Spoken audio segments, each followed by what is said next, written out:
मारू जी, आप Elin institute के सारे टीचर हैं और कहते हैं बच्चों को पढ़ाते हैं और अध्यात्म के रास्ते पे आपका सुन के चल भी रहे हैं महाराज जी।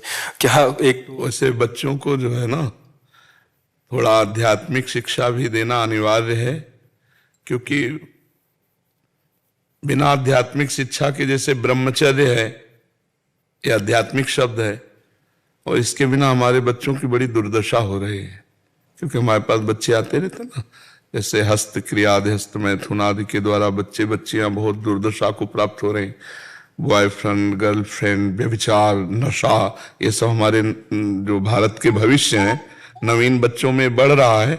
तो हमें प्रार्थना करनी है आप लोगों से कि आप गुरु पद पे हैं, आप टीचर पद पे हैं, तो आप बच्चों के चरित्र निर्माण पर भी ध्यान दीजिए। नहीं, जैसे वो किसी ने कहा कि जिसका धन गया उसका कुछ नहीं गया, जिसका स्वास्थ्य गया उसका कुछ गया, लेकिन जिसका चरित्र गया उसका सब कुछ गया। नहीं कहा जाता, अंग्रेजी में क्या कहा जाता? Money is lost, nothing is lost. If health is lost, something is lost. If character is lost, everything is lost. आज हमारे बच्चों में उल्टा हो रहा है। तो अब हमें चाहिए कि विद्यार्थियों का चरित्र निर्माण करें, क्योंकि उन्हीं में से कोई एमएलए बनेगा, उन्हीं में से कोई सांसद बनेगा, उन्हीं में से कोई मंत्री बनेगा, कोई डॉक्टर बनेगा, कोई मास्टर बनेगा। तो हमारे बच्चे ही भारत के हमारे भविष्य हैं। तो अगर उनका ब्रह्मचर्य परिपक्व है, चरित्र अच्छा है, कोई व्यसन नहीं, तो वो एकाग्रता पूर्वक अपनी पढ़ाई में लगेंगे, एकाग्रता पूर्वक वो जिस लक्ष्य को प्राप्त करना चाहते उसमें चल पाएंगे। ब्रह्मचर्य हानि से सबसे बड़ी हानि होती है, वो स्मृति पे फर्क डालता है, शरीर में प्रमाद पैदा करता है, आलस्य, सोने का मन करता है, कमर, घुटने, इनमें दर्द शुरू हो जाता है, बहुत खाने की प्रवृत्ति या बिल्कुल ना खाने की प्रवृत्ति, मतलब जीवन को बर्बाद करने के लिए वे पूरा है। जैसे 20 वर्ष तक ब्रह्मचर्य रहे और फिर इसके बाद गृहस्थ धर्म में जाएं तो एक अनुकूलित वातावरण उनको गृहस्थ में, तो वो निकल जाएंगे बढ़िया जीवन। और 20 के पहले ही ब्रह्मचर्य नष्ट कर दिए तो बहुत बड़ी हानि हो जाती है। ऐसे शिक्षक हैं, ये आगे की कंपटीशन तैयारी कराते हैं बच्चे महाराज जी, बहुत प्रेशर उन पे क्रिएट हो जाता है। उस प्रेशर देखो, हम जो बता रहे हैं इसी में क्षमता है हर प्रेशर को सहने की।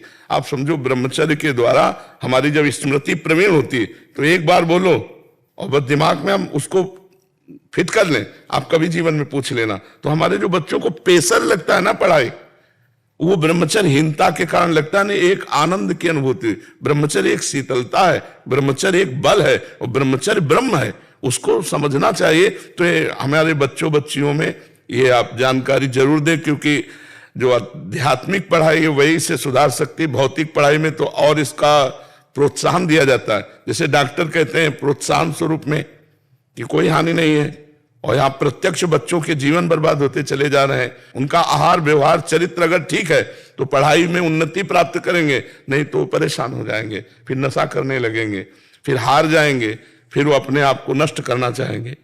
बहुत से बच्चे हारने पर अपने आप को नष्ट करते हैं ना। क्यों?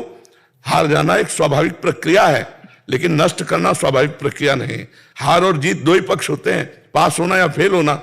मान लो थोड़ा हमारी प्रमाद स्थिति में उत्तर सही नहीं हुआ, हम फेल हो गए, तो हम अगली साल और पढ़ करके फर्स्ट नंबर में आने की कोशिश करें, किस करने की कोशिश करें। तो ये बच्चों को संभालना है। पढ़ा तो आप रहे हैं, जिस विषय को पढ़ा रहे हैं बड़ी प्रवीणता से पढ़ाइए, क्योंकि उस सब में भगवान विराजमान, लेकिन ये जरूर चरित्र के विषय में। क्यों, अब बताइए।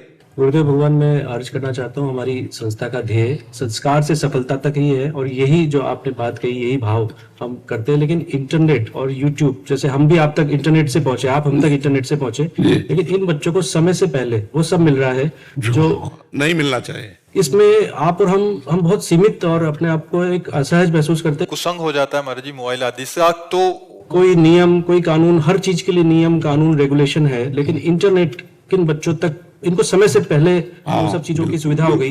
बिल्कुल। अच्छा, उससे क्या होता है महाराज जी, एक दूसरे से संपर्क हो जाता है या गलत चीजें देख सकते हैं। ये वायरस की तरह बढ़ता है। हाँ, बिल्कुल बिल्कुल। पेरेंट्स भी इसके आगे बहुत अपने आप को असमर्थ महसूस करते हैं, क्योंकि हमें उनको उनकी पढ़ाई के लिए भी देना पड़ता है, हमें उनको उनके दूसरे डेवलपमेंट के लिए भी देना पड़ता है। टेक्नोलॉजी से हम अलग। मोबाइल आवश्यक भी है। हाँ बिल्कुल बिल्कुल। मतलब हम सब आपसे नियमित रूप से ज्ञान प्राप्त कर रहे हैं, मार्गदर्शन प्राप्त कर रहे हैं। ये इंटरनेट की क्षमता है, ये इंटरनेट की शक्ति है। हम तो आज दर्शन के लिए आपके पास आ पाए, लेकिन आपसे हमें रोज मार्गदर्शन मिल रहा है। लेकिन इन विद्यार्थियों को, इन युवा पीढ़ी को जो गलत क्षेत्र है उस पर उस भी पर वो कोई नियंत्रण नहीं है। हाँ, बिल्कुल। और हम सब शिक्षक, पेरेंट्स, अभिभावक चाह के भी नहीं कर पा रहे। जी जी। मूल कारण है हमारे जी उनके पतन का। लेकिन उसका निषेध भी नहीं किया जा सकता क्योंकि आवश्यक है वो। में अगर जैसे हमारे बच्चे इस बात को समझ जाएं और वो खुद बचना चाहें तो उन्हें कौन गिरा सकता है।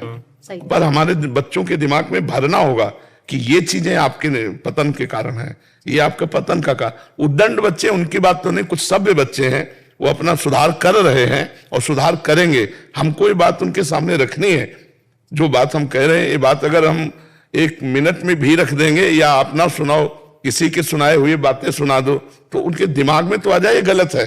अभी तो उनको यही नहीं पता गलत है।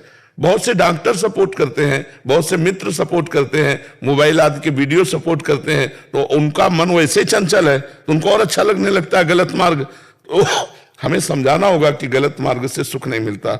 आगे चलकर आप मान लो गृहस्थ हुए, ब्याह किया, उसे अभी जो ये बहुत हानिकारक फैल है। हमें कोई हफ्ता नहीं जाता जिसमें ऐसे बच्चे ना आते हो कि मैं डेट करना चाहता हूं, तो उनको बहुत प्यार से, दुलार से, मैं तुम्हारा दोस्त हूं, बिल्कुल तुम ठीक हो जाओगे, उनको एक प्रोत्साहन पहले देते हैं और फिर धीरे से तुम देखो दौड़ लगाओ, तुम ये नियम चलो, तुम ऐसे चलो, तुम ऐसे चलो। तो ऐसा नहीं कि प्रभाव नहीं पड़ रहा।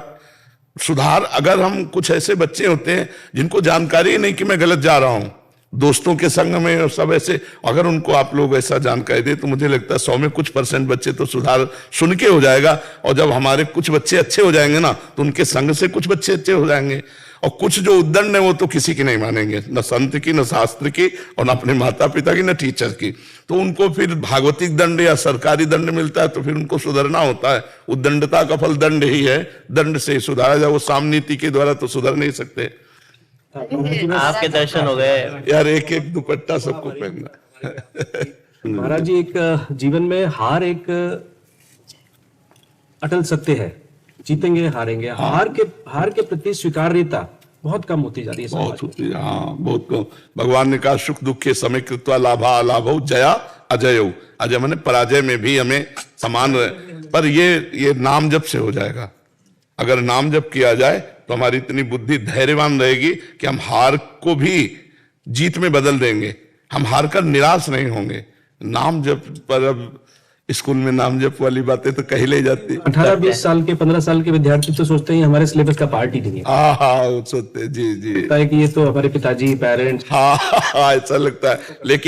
लेकिन तभी बुद्धि दृढ़ होगी जब भगवान का नाम जब थोड़ा भी अगर नाम जप करने लगे तो बुद्धि धैर्यवान हो जाए, बुद्धि पवित्र हो जाए। भगवान का नाम मंगलमय है।